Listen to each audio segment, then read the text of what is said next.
الله، الحمد لله والصلاة والسلام على رسول الله. نحن آل عويضان كافة وقبائل حريب وقبائل مارب كلهم، جميع طوائفهم، جميع أفرادهم، نشكر وأول نحمد الله سبحانه وتعالى نحمد الله سبحانه وتعالى أن جعلنا أناس يسعون في حل قضيتنا مع أولياء الدم، ولكن حكم الله نافذ على كل إنسان.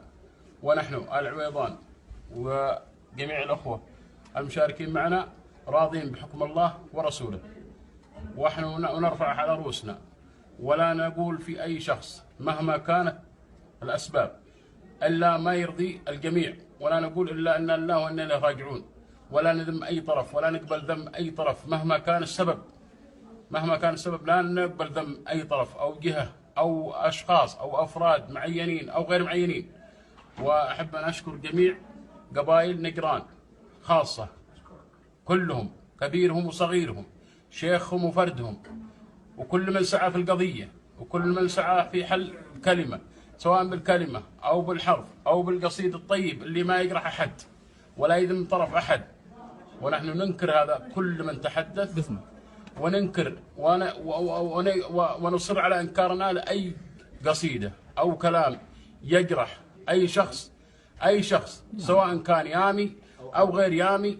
ونحن أخوة، احنا ويام وربع وعيال عم، والله يحيي ايام وحيي قبائل نجران كل ابوهم كبيرهم وصغيرهم كلهم باسمه ولا قاصر في القبل الباقي.